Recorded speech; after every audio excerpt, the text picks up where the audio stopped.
Good morning besties. Sound కొంచెం excitement ఉంటేనే. Yes, good morning. Yes, అన్నిటికంటే ముందు నన్ను ఈ విధంగా రికగ్నేషన్ చేసేంత గొప్ప వ్యక్తినేం కాదు, కానీ మీ అందరూ నన్ను ఆ స్టేజ్కి తీసుకెళ్లారు. కానీ నేను ఏ స్టేజ్ నుంచి వచ్చినా అనేది మీకు తెలుస్తుంది. సో అందరికీ ఒకసారి మనస్ఫూర్తిగా నమస్కారం. సో ఈరోజు నేను ఇక్కడికి రావడానికి కారణం ఏంటంటే, సో రంజిత్ సార్ మేము చాలా మంచిగా ఎప్పటికీ కలిసి వెళ్ళినప్పుడు మాట్లాడుతుంటాం. ఇంతకుముందు స్టార్ క్రూజ్కి వెళ్ళినప్పుడు కూడా, లాస్ట్ స్విట్జర్లాండ్లో కూడా. సో నా షెడ్యూల్ ఎంత బిజీ ఉంటుందంటే చాలా బిజీ ఉంటుంది, కానీ సార్ అడిగితే నేను కాదని లేను. యాక్చువల్గా నాది నిన్న గృహప్రవేశం అయింది. 1,60,00,000 పెట్టి ఇల్లు తీసుకున్నాను. ఇంట్లో చుట్టాలు అక్కడే ఉన్నారు ఇంకా కొందరు, కానీ నేను టైం ఇచ్చాను సార్కి, నేను కాదనలేను కాబట్టి నేను వాళ్ళని అట్లనే పెట్టేసి వచ్చాను. కానీ ఈరోజు నేను ఒక విషయం మాత్రం గ్యారంటీ ఇవ్వగలుగుతున్నాను.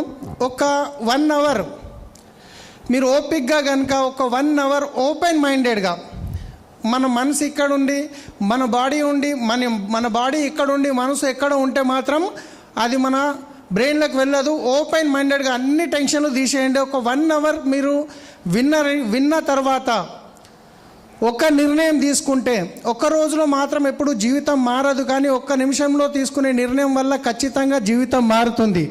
అది ఏందనేది నా స్టోరీలో మీరు వినబోతున్నారు. సో నా పేరు సలీం, నేను హైదరాబాద్లో ఉంటాను. యాక్చువల్గా మా ఊరు పటాన్చెరు పక్కన బానూర్ అనే ఒక చిన్న విలేజ్ అనమాట.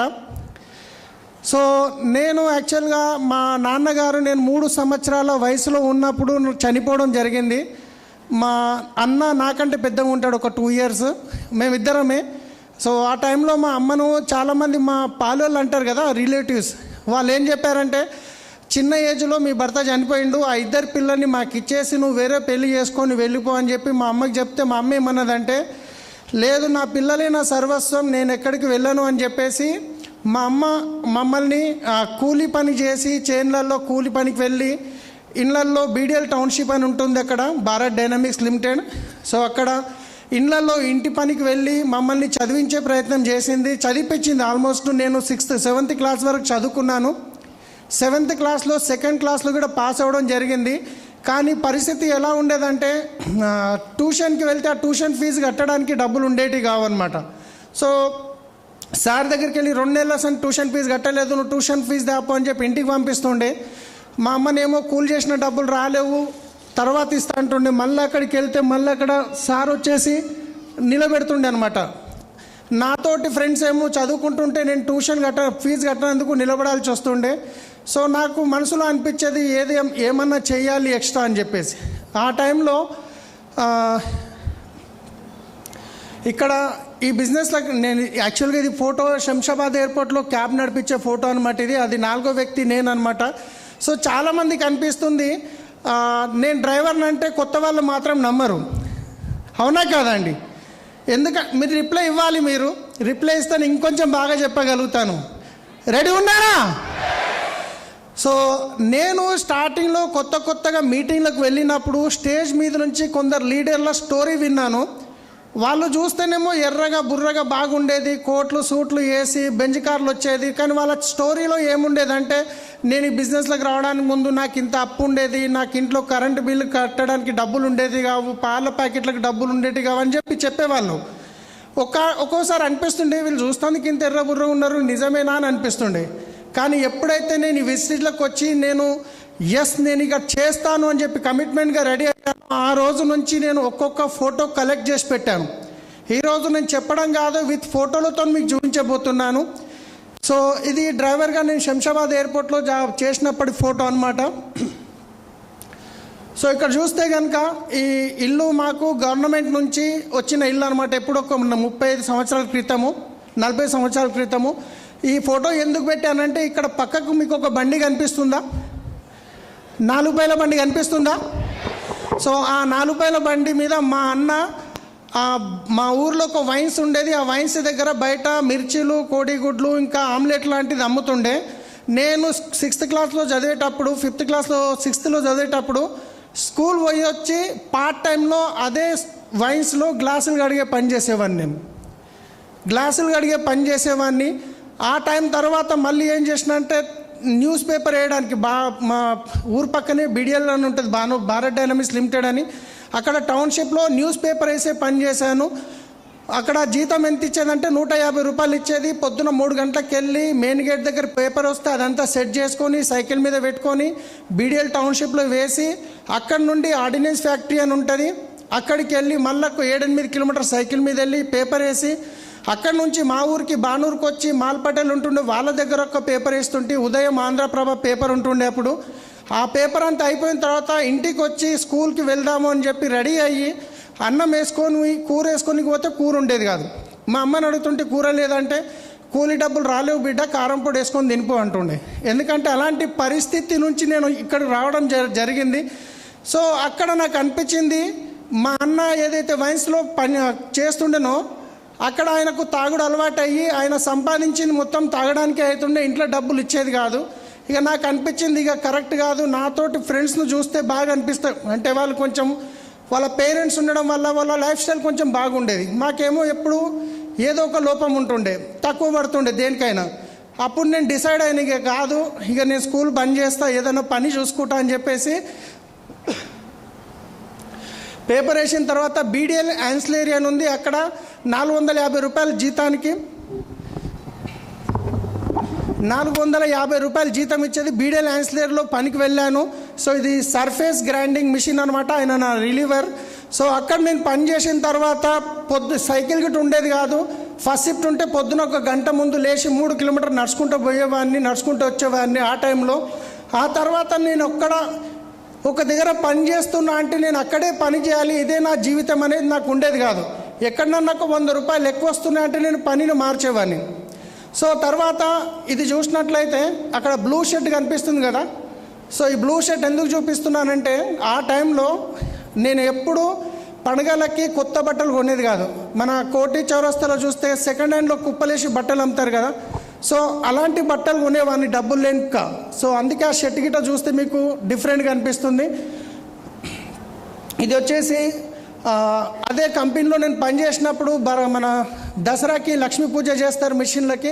సో అక్కడ అప్పుడు దిగిన ఫోటో అది నాది. సో ఆ తర్వాత నేను అక్కడ పనిచేస్తున్న టైంలో ఇంకొంచెం అంటే మా ఊరు పక్కనే ఒక కోళ్ళ ఫారం ఓపెన్ అయింది, మారుతి హ్యాచరీస్ లిమిటెడ్ అని. సో అక్కడ డైలీ 50 రూపాయలు ఇచ్చేదనమాట, డైలీ లేబర్ లాగా. వారం పేమెంట్ ఉంటుండే. సో ఇక్కడ నేను 600-700కి వస్తుంది, కోళ్ళ ఫారంలో అయితే 1500 వస్తుంది నెల. కానీ అక్కడ నుంచి పని వదిలేసి మళ్ళీ కోళ్ళ ఫారంలోకి వెళ్ళి పనిచేశాను. ఈ కోళ్ళ ఫారంలో గిట్ట నేను అన్ని ఆల్రౌండ్ పని చేసేవాడిని. అక్కడ ఫీడ్ మిల్ ఉంటే ఫీడ్ మిల్లో పని చేసేవాడిని. సో ఇక్కడ కోళ్ళు ఒక బ్యాచ్ వెళ్ళిపోయిన తర్వాత కింద ఉన్న టాయిలెట్ ఏదైతే ఉందో కోడి ఎరువు ఉంటుంది కదా, అది ఫార్మర్లు వచ్చి కొనుక్కొని వాళ్ళు నింపుకొని పోవాలన్నమాట. కానీ మేము ఏం చేస్తుంటామంటే 5 గంటలకు డ్యూటీ అయిపోయిన తర్వాత ఒక లారీకి ఇంత గుత్త మాట్లాడుకొని మేమే ఆ ఎరువుని గిట్ట లోడ్ చేసేవాళ్ళం అనమాట. డబల్ పని చేసేవాళ్ళము. సో ప్రతి ఒక్క పని చేసేవాడిని అక్కడ కూడా నేను. తర్వాత అక్కడ ఒక ట్రాక్టర్ ఉండేది, ఆ ట్రాక్టర్ మీద ఆ డ్రైవర్ ఎక్కువ లీవులు పెడుతుండే అనమాట. ఆయన లీవ్ పెట్టినప్పుడు నేను మెల్లమెల్లగా ఏమైంది ఆ బండి డ్రైవింగ్ నేర్చుకోవడం జరిగింది. ఆ ట్రాక్టర్ డ్రైవింగ్ నేర్చుకున్న తర్వాత అప్పుడు అనిపించింది కోళ్ళ ఫారంలు చేస్తే 1500 వస్తుంది, అదే నేను కొంచెం బయట డ్రైవింగ్కి వెళ్తే కొంచెం జీతం ఎక్కువ వస్తుంది అనే ఉద్దేశంతో అక్కడ మన బీడిఎల్లో ఒక అంబాసిడర్ కారు ఉండే. సో ఎవరు అంటే ఈరోజు నన్ను ఎవరైతే ఈ వెస్టీజ్లకు తీసుకొచ్చారో వాళ్ళ దగ్గర అంబాసిడర్ కార్ మీద డ్రైవర్గా వెళ్ళాను. 2500 అప్పుడు ఇంచుమించు 2500 జీతం ఉండే ఆ టైంలో. సో అంబాసిడర్ కార్ మీద డ్రైవర్గా వెళ్ళిన తర్వాత ఒక 1 ఇయర్ వరకు వాళ్ళతో చేశాను. కానీ అక్కడ తను చాలా పాత కారు ఉండే కాబట్టి మళ్ళీ రిపేర్కి వస్తుందని వాళ్ళు అమ్మేయడం జరిగింది. అప్పుడు మళ్ళీ నా జాబ్ వెళ్ళిపోయింది. సో నాకేమనిపించింది, ఇప్పుడు నేను బీడియోలో చేస్తున్నాను, 2500 ఉంది, అదే సిటీలో వెళ్తే కనుక ఇంకా జీతం ఎక్కువ ఉంటుందని చెప్పేసి నేను సోమాజిగూడలో ఒక మెకానిక్ పరిచయం ఉండే, ఆయన ద్వారా ఒక జాబ్ గురించి అడిగితే ఆయన నన్ను ఎక్కడ పెట్టించిన డ్రైవింగ్ కంటే గజల్ శ్రీనివాస్ అని ఒక సింగర్ ఉండే, మీకు తెలిసి ఉంటుంది. ఆయన దగ్గర ఒక 7 నెలలు చేసిన. ఆనంద్ నగర్ కాలనీలో ఉండేది ఖైరతాబాద్లో. ఫస్ట్ హైదరాబాద్కి సిటీ వెళ్ళి మన చింతల్ బస్తీలో ఒక రూమ్ అంటే బ్యాచిలర్స్తో పాటు రూమ్లో రెంట్కి ఉండి అక్కడ నేను 7 నెలలు చేశాను. చేసిన తర్వాత అక్కడి నుండి మళ్ళీ వేరే జాబ్ షిఫ్ట్ అయ్యాను. టీసీఎస్ మన హైటెక్ సిటీలో ఉంది. ఆ టీసీఎస్లో ఒక ఎంప్లాయీ దగ్గర జాబ్ చేసేవాడిని అనమాట. వాళ్ళని పొద్దున ఆఫీస్కి వదిలేసి సాయంత్రం వాళ్ళ ఇంటికి వదిలేసి వెళ్ళిపోయేది. ఆ టైంలో నా పెళ్ళి అయ్యిందనమాట. ఇంకా నేను జీవితంలో సెటిల్ ఏం కాలేదు. ఇంచుమించు 6,500 జీతం వస్తుంది. కానీ ఇక ఊర్లలో ఎట్లుంటుంది, మా పాలల దాంట్లో నాకంటే చిన్నోడు మా తమ్ముడు పెళ్లి చేసుకుండు. ఇక మా అమ్మ నా ఇంట పడ్డది, నీకంటే చిన్నోడు పెళ్లి చేసుకున్నాడు, నాకేమన్నా అయిందంటే నీకు పిల్లనియర్రా, నా మాటిని పెళ్లి చేసుకో అని చెప్పేసి ఊకే కొట్లాడేది. సరే అని చెప్పేసి పెళ్లి చేసుకున్నా. పెళ్ళి అయిన తర్వాత 1 ఇయర్కి పాప పుట్టింది. జీతం అయితే పెరగలేదు కానీ ఖర్చులు పెరిగినాయి. 6,500 నేను బానూరుకైనా అప్ అండ్ డౌన్ చేయాలి, 25 kilometer daily up and down చేయాలి, పిల్లలకు సెరిలాకులు కావాలి, ఖర్చులు పెరిగిపోయినాయి. ఇంకేం చేయాలి, మళ్ళీ ఏదన్నా ఇంకా ఎక్కువ జీతం ఉన్నది చూడాలి. ఇక నాకు ఇచ్చే జీతం 6,500 అదే ఎక్కువ డ్రైవర్కి. అప్పుడు నేనేం చేసేవాడిని, నైట్లో సిటీ ట్యాక్సీ అని ఉండేది బేగంపేట ఎయిర్పోర్ట్లో, మారుతి వ్యాన్ మీద నైట్లో అప్పుడప్పుడు నేను సిటీ ట్యాక్సీ గిట్ట నడిపేవాడిని. 2 డ్యూటీలు చేసేది. ఎందుకంటే పగలు ఏం లేదు, వీళ్ళని డ్రాప్ చేయాలి, సాయంత్రం వరకు వెయిట్ చేయాలి. అక్కడ పార్క్ ఉంటుండే, పార్క్లో వండుకునేవాడిని, నైట్ మళ్ళీ సిటీ ట్యాక్సీ నడిపేవాడిని. 2 రోజులకు 3 రోజులకు ఇంటికి వెళ్ళేవాడిని. సో అలా చేస్తూ ఇంకా నేను ఖర్చులు పెరిగిన ఇంకేమైనా చేద్దామన్న టైంలో హైదరాబాద్లో శంషాబాద్ ఇంటర్నేషనల్ ఎయిర్పోర్ట్ ఓపెన్ అయింది. అక్కడ మేరు క్యాబ్లు అని చెప్పేసి 600 డ్రైవర్ల రిక్వైర్మెంట్ ఉందని చెప్పి తెలిసింది.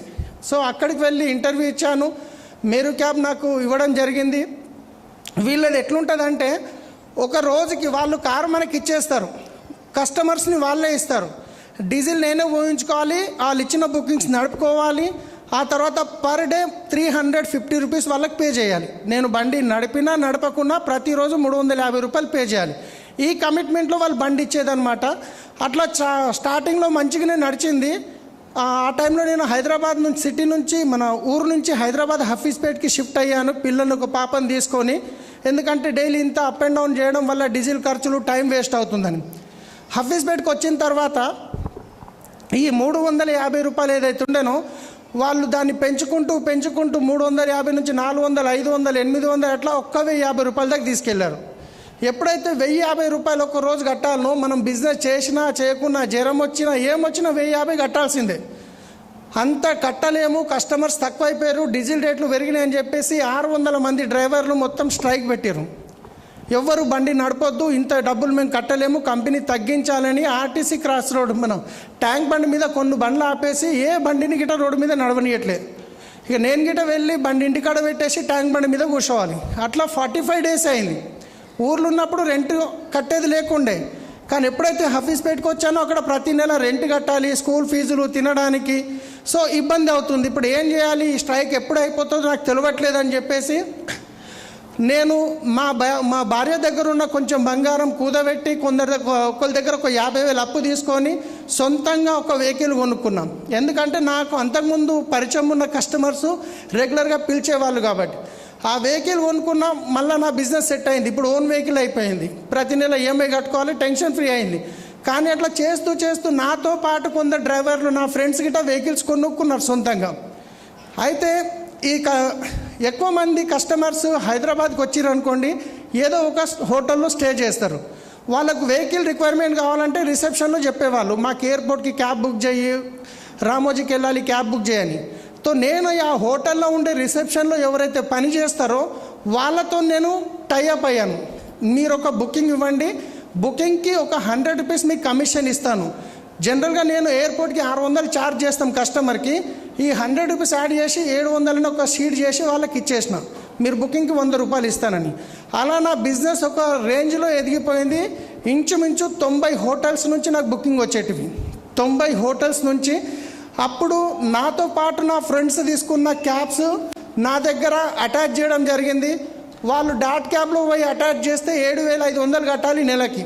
కానీ నేను మా ఫ్రెండ్స్కి ఏం ఆఫర్ ఇచ్చానంటే 2,500 కట్టండి చాలు, ఇంచుమించు 60 నుంచి 70,000 బిజినెస్ ఇస్తానని చెప్పి అట్లా నేను బిజినెస్ పెంచుకుంటూ వెళ్ళాను. నా దగ్గర 40 అటాచ్ వెహికల్స్ నడిచేటివి. కాల్ సెంటర్ పెట్టాను, 5 మంది అమ్మాయిలు కాల్ సెంటర్లో పనిచేసేవాళ్ళు. ఒక డ్రైవర్గా ఉన్న వ్యక్తి 70 నుంచి 80,000, 1,00,000 రూపాయలు ఇన్కమ్ వరకు వెళ్ళాను. మంచిగా ఉంది, ఇంకా బిజినెస్ ఎక్కడికో వెళ్ళిపోతుంది అన్న హోప్తోని హఫీజ్పేట్లో 72 గజాలది ఒక ఇల్లు కొనుక్కున్నా. దానికి ఒక పర్సనల్ లోన్ తీసుకొని 4 సంవత్సరాల లోన్ పెట్టుకున్నా, 25,000 ఈఎంఐ కట్టాలి. సో బాగా నడుస్తుంది కదా, నెలకి దగ్గర 1,00,000 వస్తున్నాయి అని చెప్పేసి డిసైడ్ అయ్యి తీసుకున్నా. చూస్తూ హైదరాబాద్లో అనుకోకుండా పెద్ద ఒక సంస్థ వచ్చింది, ఓలా క్యాబ్, ఊబర్ క్యాబ్. ఎప్పుడైతే ఈ ఓలా క్యాబ్ ఊబర్ క్యాబ్ వచ్చిందో ఈ ఓలా క్యాబ్ ఊబర్ క్యాబ్ రాగానే నా దగ్గర ఉన్న ఈ 40 మంది వాళ్ళ కార్లు తీసుకొని ఓలా దగ్గరికి వెళ్ళిపోయారు. నా దగ్గర బిజినెస్ ఉంది కానీ వెహికల్స్ లేవు. ఇక్కడ 2 ఆప్షన్స్ ఉండే నాకు. ఒకటి అన్నీ బంద్ చేసి ఏదన్నా డ్రైవర్గా పని చేసుకోవాలి, లేదు అంటే వెహికల్స్ కొనుక్కోవాలి. సరే అన్నీ బంద్ చేసి డ్రైవర్గా పని చేసుకుందామంటే నెలకి 25,000 ఈఎంఐ కట్టాలి, స్కూల్ ఫీజులు ఇంచుమించు 40,000 నుంచి 50,000 ఖర్చు. ఇంకా వేరే ఆప్షన్ లేక నేనేం చేశానంటే నాకు ఒక తెలిసిన కస్టమర్తోని 24 లక్షల రూపాయలు 3%కి ఇంట్రెస్ట్ తీసుకొని 10 వెహికల్స్ కొనుక్కోవడం జరిగింది. సొంతంగా 10 వెహికల్స్ కొనుక్కున్నాను. ఈ 10 వెహికల్స్లో కొన్ని ఓన్ ప్లేట్ కూడా కొన్నాను.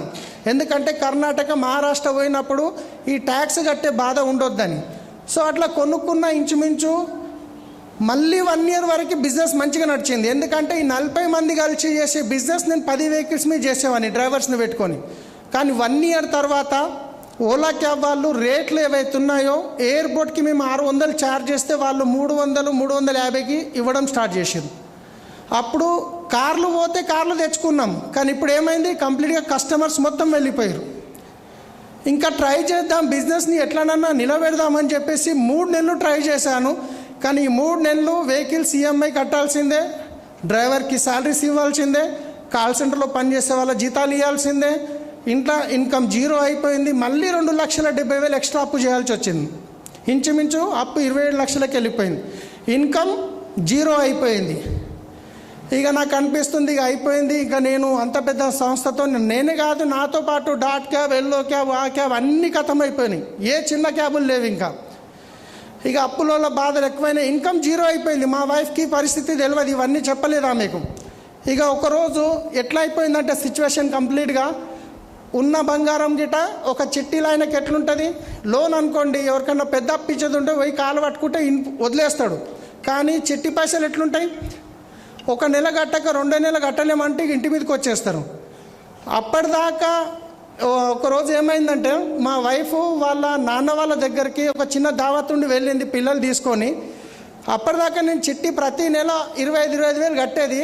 నేను ఎప్పుడు పోయినా కుర్చేసి ఒక మెడికల్ షాప్ అయినా టీ తాగమని అడిగేది. కానీ 2 నెలలు కట్టకపోయేసరికి ఉల్టా తిట్టడం స్టార్ట్ చేసింది. ఒకరోజు రాత్రి 10 అవుతుంది, ఆయన ఫోన్ వచ్చింది, 2 నెలల సందు కట్టలేవు, నేను ఇంటి మీదకి వచ్చి ఇజ్జత్ తీస్తా, అది తీస్తా అని చెప్పి తిడితే నాకు అర్థమైపోయింది ఇక నా లైఫ్లో ఎండ్ ఉంది, వెనకాల భూమి లేదు, అమ్ముకొని అప్పు కడదామంటే. సో ఇది అప్పు క్లియర్ అవుతుంది అన్నది నాకు క్లారిటీ ఇక అర్థమైపోయింది, ఇక నేను చేయలేనని.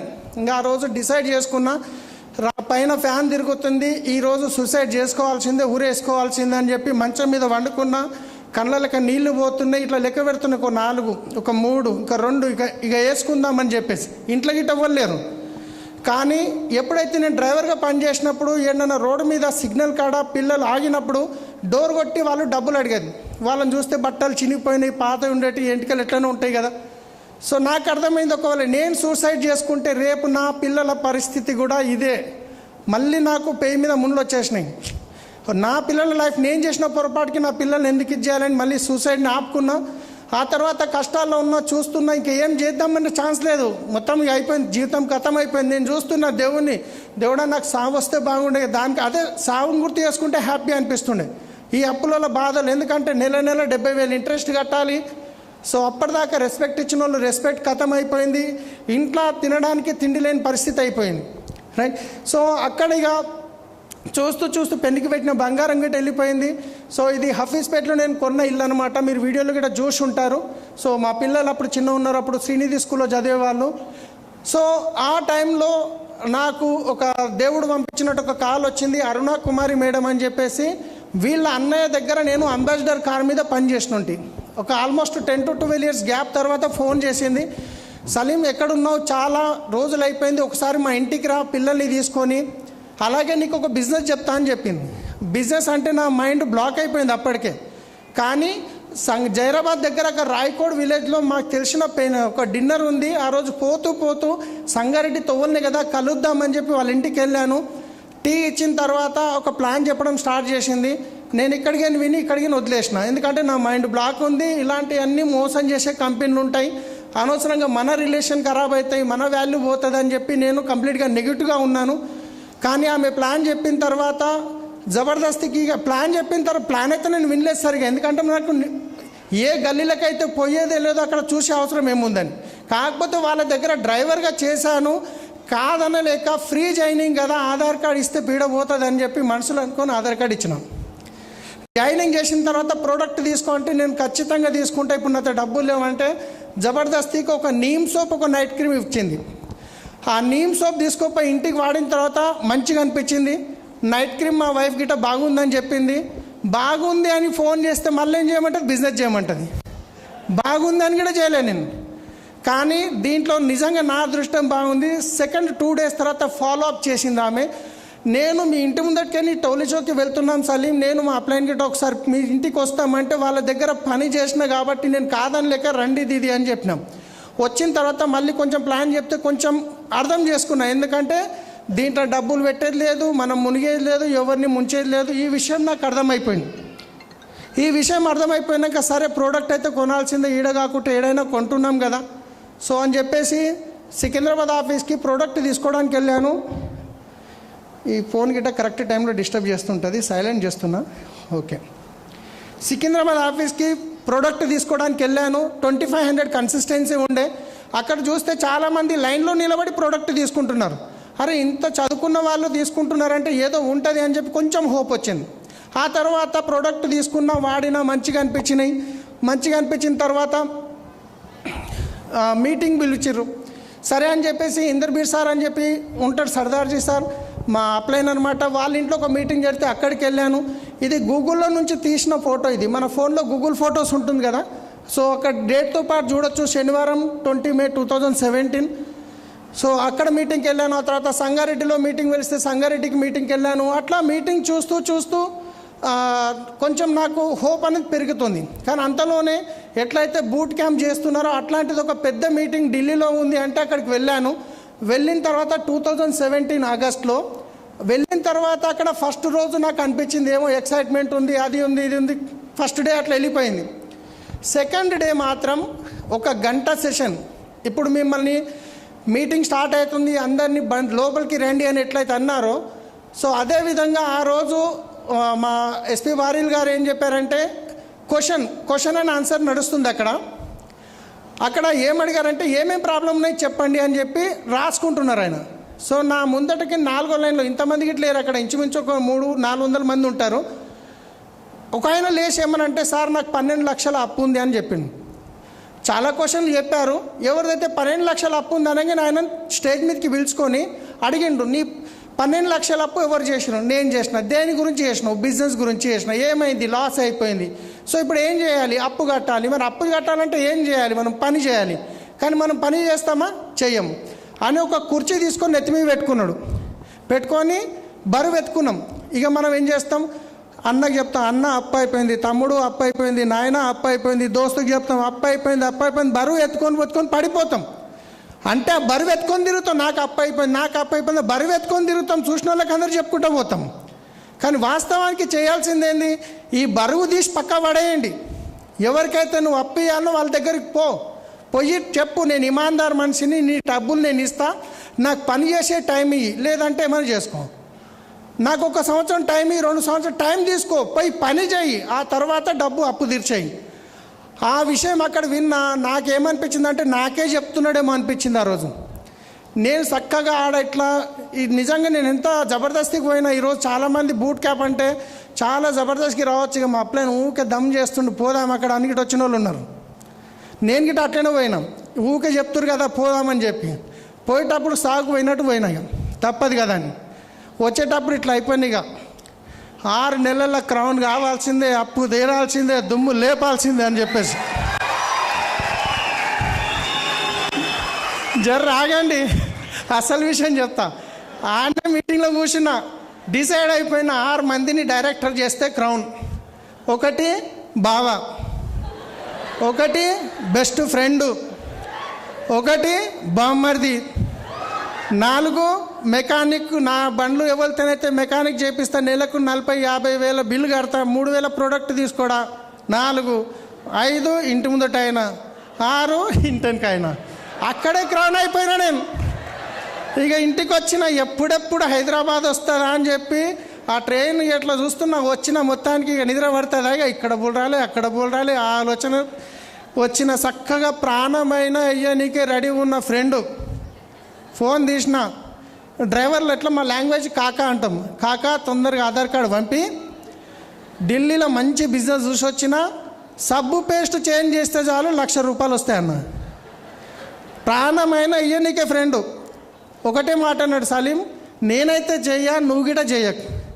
ఇలాంటి బిజినెస్లు చేసి గౌల్దొడ్డిలో ఒక్కొక్కరిని ఈపులు వలగొడుతున్నారు, పైసలు మొన్న ఒక కంపెనీ ముంచిపోయింది, పోలీస్ స్టేషన్ తిరుగుతున్నారు, నా మాటని నేను చెయ్యా నువ్వు గిట చేయక అంటాడు.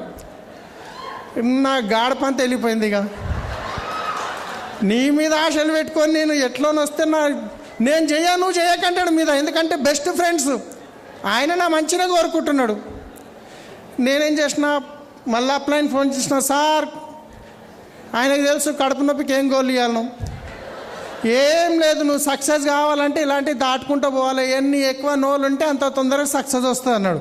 మళ్ళీ గుండె ధైర్యం చేసుకుని ఇక ప్లాన్ చేసుకుంటా పోయింది. ఇంకా బాగున్నాడు. ఇక వాళ్ళ ఇంట్లోనే ట్రావెల్స్ ఆఫీస్, అంటే దూరంకి ఏం బావ సొంత బావ కాదు, వాళ్ళ ఇంట్లోనే నా ట్రావెల్స్ ఆఫీసు నెలకు 6,500 7,000 రెంట్ కడతా, 3,000 ప్రోడక్ట్ కొనుక్కోడా అని చెప్పేసి ఆఫీస్ బంద్ చేయలేదు, కొట్టుకుంటుంది అప్పుడు తీసేద్దామా ఎప్పుడు తీసేద్దామా రైట్. సో ఆ తర్వాత ఆయనకు పిలిచి చెప్పిన, సబ్బు డెమో చూపించిన, neem soap demo, flax oil demo చూపించిన, అన్నీ విన్న తర్వాత చెయ్యి పట్టుకొని సెటర్ ముందట వెనక వాళ్ళ ఇల్లు ఇంట్లో గుంజుకొని పోయిండు. ఏందబ్బా ఇంత గట్టి గుంజుకోపోతున్నా అనుకున్నా, అల్మారి తీసిండు కిందికని, ఈ కంపెనీ చేసిన ఇన్ని చేసిన అన్నాడు. హరిని అమ్మ రెండో వ్యక్తి గిట బాయ్, మీరు ఫస్ట్ సపోర్ట్ కొట్టి చూడండి నా పని ఎట్లుంటుంది. పోతే ఇక ఏం చేద్దాం, మూడో వ్యక్తి మెకానిక్, ఆయనకు చెప్పిన తౌఫీక్, ఆయన పేరు తౌఫీక్ భాయ్ ఏడున్నావు అంటే షెడ్ కాడున్నా వస్తున్నా అని చెప్పిన. సాయంత్రం మాకేం చెప్పలే, ముందు ప్లాన్ చేస్తే గడబడి చేస్తున్నా, నా మీటింగ్ కాడికే పట్టుకుపోదామని చెప్పేసి నా మాటిని ఒక 4 గంటలు టైం అని చెప్పి టైం తీసుకున్నా. రంజాన్ నెల నేను ఒక పొద్దున్నా, ఆయన గిட்ட ఒక పొద్దున్నాడు. మీటింగ్కి తోలుకొని పోయినా, ఇంతకుమీరు సార్ వాళ్ళ ఇంట్లో మీటింగ్ కూర్చుని పెట్టినా, విన్నాడు, నేను ఆయన చూస్తున్నా అర్థమవుతుందా లేదా, నవ్వుతున్నాడా లేదా అని. మొత్తానికి నవ్విండు చేసిండు. వస్తూ టైం అయింది, పిస్తా హౌస్లో 500 పెట్టి హలీం తీసుకున్నాం, తినిపించిన. ఇక ఎట్లన్నా డ్యూసీడీగా అయిపోతాడని చెప్పి పోతావా 500. ఇంటికాడ వచ్చి మెకానిక్ షాప్ కాడ దించి ఆధార్ కార్డు తీయాలి. సలీం భాయ్ నీ 1,00,000 వచ్చినాక నేను చేస్తా అన్నాడు. కథం ఇక ఏం చేయాలి, ఇక కడుపులు ఎట్లా మండుతుంది, టైం బాయ్ 500 బాయ్ అన్ని బాయ్, మళ్ళీ 1,00,000 రామంటాడు, 1,00,000 దాకా వెయిట్ చేయమంటాడు. ఎట్లుంటుంది పరిస్థితి చూడండి. మనం నలుగురు నో అనగానే పోయి దుప్పటి కట్టుకొని వండుకుంటాం ఇంట్లో, ఎవ్వరు ఇంటలేరు నా మాట అని. ఈయన బాయ్ ఆయన అప్లై అని చెప్పిన, మళ్ళీ గోల్ వేసిండు, ఏం టెన్షన్ లేదు, నువ్వు చెప్పుకుంటావో నీకు ఎవరైతే నీకు జాయిన్ కావాలో వాళ్ళు రాసి పెట్టింది, వాళ్ళు వచ్చే టైంకి వస్తారని చెప్పిండు. సరే అని చెప్పేసి ఇక ఇంటి ముందటోళ్ళకి చెప్పిన, ఇక చూడండి ఇంటి ముందటోళ్ళది ఎట్లుంటుంది అంటే అది చెప్పేటట్టు ఉంటుంది. ఇక రోజు ముఖం చూడాలి పొద్దున్న లేచి వాళ్ళే. మళ్ళీ ఇంటి ముందటోళ్ళు మా వైఫ్కి వాళ్ళ వైఫ్ ఫుల్ క్లోజ్, ఈ రోజుకి కూడా ఫోన్ చేస్తే అర్ధగంట కంటే తక్కువ మాట్లాడరు. నేను ఇక వాళ్ళ హస్బెండ్తో మాట్లాడిన, పోయి కూర్చున్నా, నీమ్ సోప్ డెమో చూపించిన, ఫ్లాక్స్ ఆయిల్ డెమో చూపించిన, ప్లాన్ చెప్పి ఇంటి ముందటోళ్ళని ఒక సబ్బు ఫ్రీగా ఇచ్చి వచ్చిన. జాయినింగ్ కాలేదు, ఆ తీసుకున్న వారం రోజులకి సబ్బు గిట్ట రిటర్న్ ఇచ్చేసారు. మళ్ళీ మేము ఈ సబ్బు వాడామని చెప్పేసి. ఇక వాడకపోతే వాడిపోయి మీటింగ్ గిట్ట రాలేరు. ఇక ఎట్లుంటుంది పరిస్థితి. అంతకుముందేమో ట్రావెల్స్ బిజినెస్ చేసినప్పుడు జీన్స్ ప్యాంట్లు టీషర్ట్లు వేసి తిరిగేది, ఈ బిజినెస్లోకి రాగానే అప్లైన్ సూట్ బూట్ అన్నాడు. ఇక సరే అని చెప్పి సూట్ బూట్ వేసి టై వేసుకొని ఇంట్లోకి బయటికి వెళ్తే గల్లీలకు కొత్త కోడలు వస్తే ఎట్లా చూస్తారు, పడదలు తీసి. నా పరిస్థితి అట్లుంది. నేను ఇట్లా పోతున్నా, పడదలు తీసి చూస్తారు, ఏమైనా గినికి గిట్లా తయారయ్యిండు. ఎట్లుంటుంది ఈ టై, పెద్ద బరువు కట్టినట్టుంటుంది ఆ టైంలో. ఇక దాచుకొని గల్లీ బయట దాకా ఎక్కడ చూడకుండా వెళ్ళిపోతుంటే, పడదలు చూస్తుర్రి నవ్వుకుంటుర్రి. సరే వాళ్ళు గిట్ట జాయిన్ కాలే. ఇంటి ముందటవా ఇంటి వెనక లాస్ట్ ఒక్కడు మిలిగిండి, ఎవ్వరు చేసినా చేయకుండా ఒక్కడు బొమ్మడికి చేయాల్సిందే. ఇక బొమ్మడికి ఫోన్ చేసినా, ఏడున్నావు తొందరగా వచ్చి, ఆటో నడుపుతాడు ఆయన, ఏదో సాఫ్ట్వేర్ కాదు ఆటో నడుపుతాడు. ఈ ఫోన్ గిట్ట అయినదే ఇప్పుడు. ఇక ఎవరు దిక్కులేరు, ఒకడే ఉన్నాడు. ఇక రమ్మంటే వచ్చేసిండు, ఆటో తీసుకొని పక్క పెట్టిండు. మా వైఫ్ ఇక రాగానే మళ్ళీ సేమ్ ప్లాన్ చెప్పిన, డెమో చూపించిన, అన్నీ అయిపోయిన తర్వాత ఫస్ట్ అప్లై చెప్పుకుంటారు. డ్రీమ్ ఉంటేనే బిజినెస్లో తొందరగా సక్సెస్ అవుతారంటే ఢిల్లీకి రాగానే డ్రీమ్ కొంచెం ముందుకు వెళ్ళిపోతున్నా. ఢిల్లీకి రాగానే ఒక డ్రీమ్ రాసి పెట్టిన గోడ మీద. ఏం రాసిన అంటే 2 కోట్ల ఇల్లు, 1 కోటి రూపాయల కారు, 2 లక్షల ఇన్కమ్, మా వైఫ్కి బంగారం, మా పిల్లల రాసి పెట్టేసిన. మా బామ్మడిది వచ్చిన ప్లాన్ చెప్పినాక మా వైఫ్ అంటది, మా తమ్ముడు వచ్చిన గుడ్డు దాపు అన్నది. గుడ్లు దానికే కిరాణా షాప్ పోయినాం. మా బామ్మడిది ఇట్లా మొత్తం తిరిగి చూసిండు, ఏమేమి రాసిండు ఈయన. 2 కోట్ల ఇల్లు అంట, 1 కోటి రూపాయల కారు అంట. ఇల్లు చూస్తేనేమో రేకులు ఇల్లు, గట్టిగా వర్షం పడితే మూలకిని గురుస్తున్నది. సరేగా మా పాపతో అన్నాడు, మా పాప చిన్నగుండే, మీ డాడీ పగలైపోయిండు అన్న. ఆమె నాకు చెప్పలేదు, తర్వాత చెప్పింది. బామ్మడిది అప్పుడే అరుచుకుంటుంటుంది. మొత్తానికైతే ఈ చెప్పిన వాళ్ళ దాంట్లో వాళ్ళ మాట వినకుండా బామ్మడిది వస్తాడు అనుకుంటే 6 నెలలు ఆయన రాలేడు. ఆయన గిట ఆటో పట్టించుండు, ఇక వస్తా అని చెప్పి రాలేడు. అని నమ్ముకున్న 6 మంది ఏమైంది, వెళ్ళిపోయారు. కానీ నేనేం చేసిన, అప్లై నేను చెప్పి నువ్వు మీటింగ్కి రా, ప్లాన్ చెప్పుకుంటావో అని చెప్తే 6 మందికైనా అన్నిటికంటే ముందు చెప్పిన వ్యక్తి చెప్పాను కదా, ప్రాణం ఇయనికైనా రెడీ ఉన్న ఫ్రెండ్ ఆధార్ కార్డు ఇవ్వలేడని.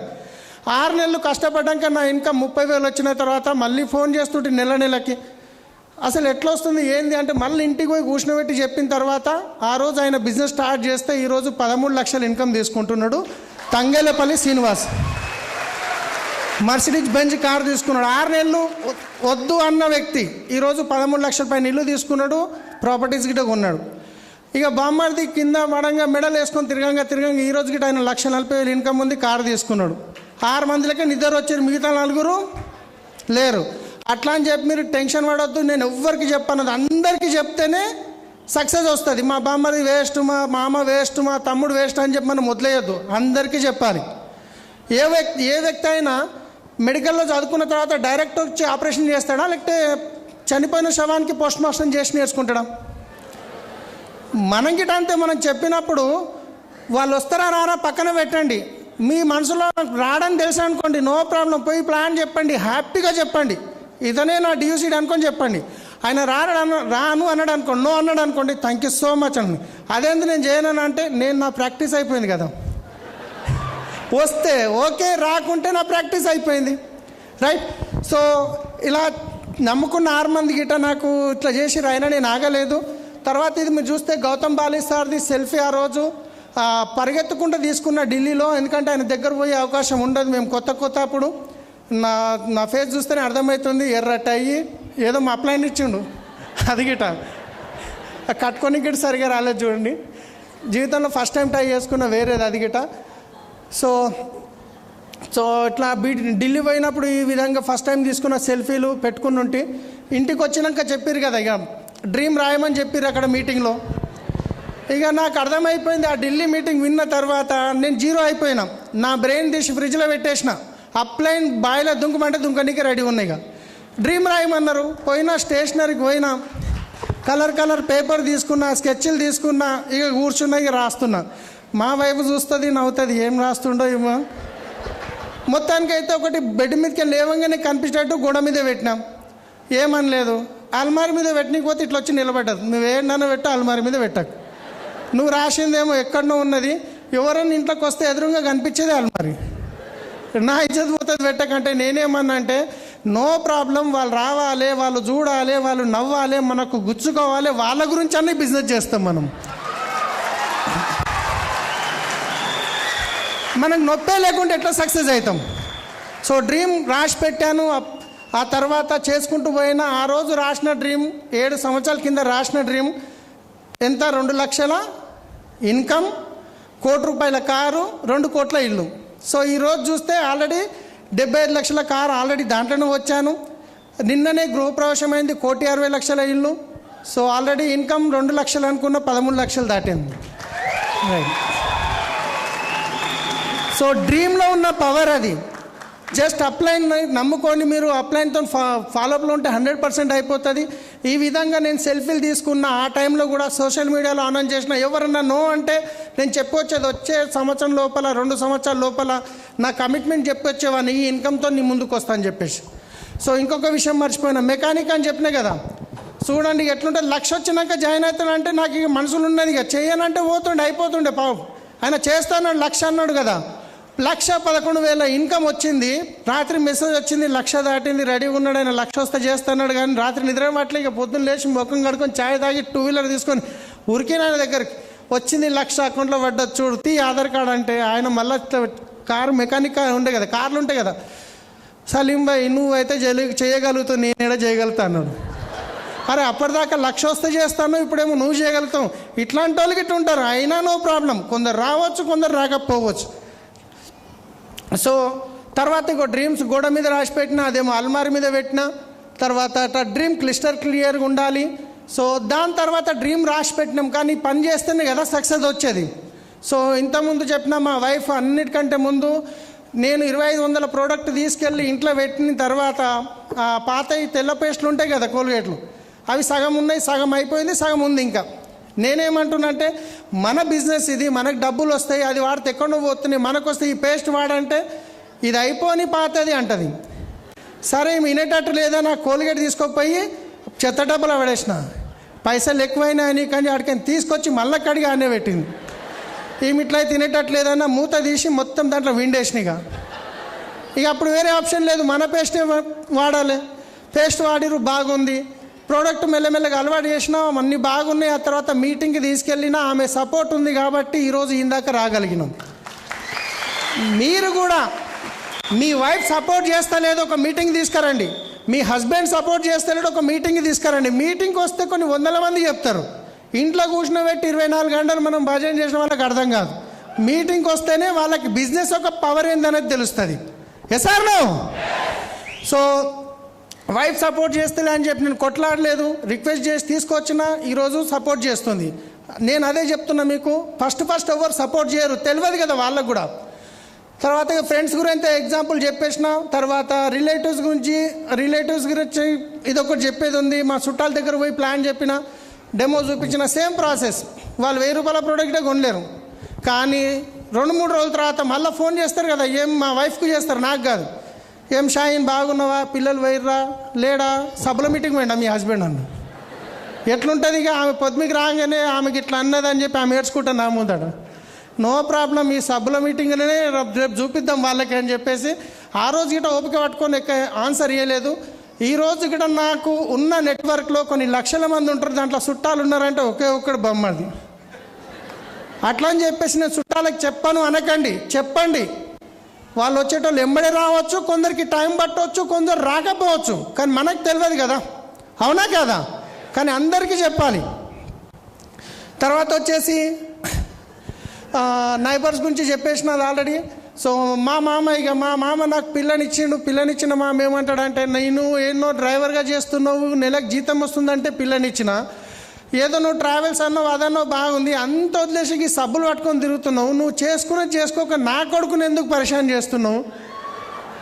2,500 కన్సిస్టెన్సీ 6 నెలలకు ఇప్పిస్తే మేము వాడేది 20 రూపాయల సబ్బు వాడుతాం, నువ్వేమో గింత సబ్బు వాడుతున్నావు, మేము 30 రూపాయలు ఇది వాడుతున్నాం, ఇన్ని రేట్లు ఉన్నాయి, ఎందుకు ఇది చేస్తున్నావు అని చెప్పి ఆయన ముళ్ళు కట్ట తీసుకొని ఓడుస్తారు కదా, అట్లా ఓడుస్తాడు. ఇక నేను మా బొమ్మడి దగ్గర హోమ్ మీటింగ్ చేయడానికి పోతే ఈయన కొంచెం వేస్తాడు, ఇక నాతో ఆడుకుంటుండు.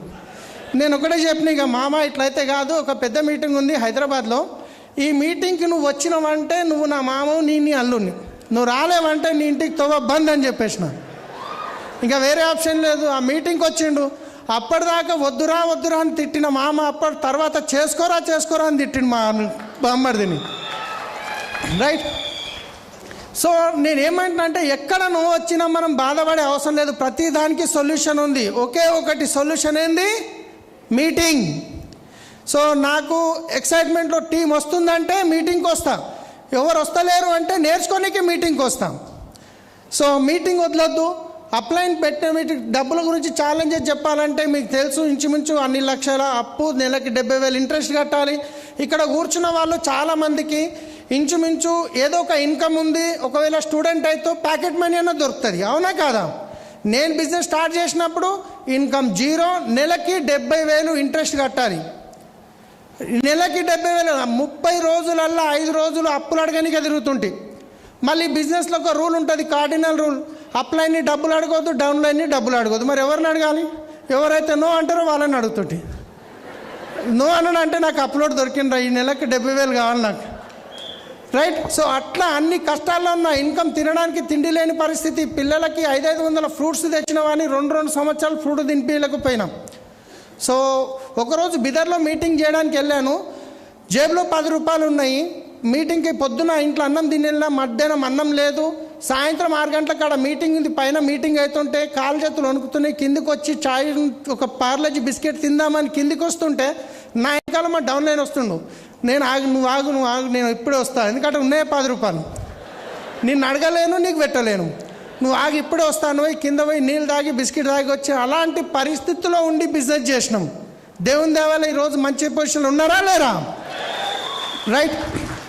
సో చాలా రకాల ఛాలెంజెస్ వస్తాయి. మీరు ఏదైనా కొత్త పని చేసినప్పుడు ఛాలెంజ్ పెరుగుతుంది, ఎందుకంటే భగవంతుడు అనే వాళ్ళు చెక్ చేస్తారు నిజంగా ఈయనకు క్రౌన్ అయ్యే అర్హత ఉందా లేదా, ఆయనకు డియూసిడి అయ్యే అర్హత ఉందా లేదా, రేపు లక్షల మంది నెట్వర్క్ వస్తే ఈయనను వాళ్ళని బ్యాలెన్స్ చేయగలుగుతాడా లేడా అనే టెస్ట్ చేస్తాడు.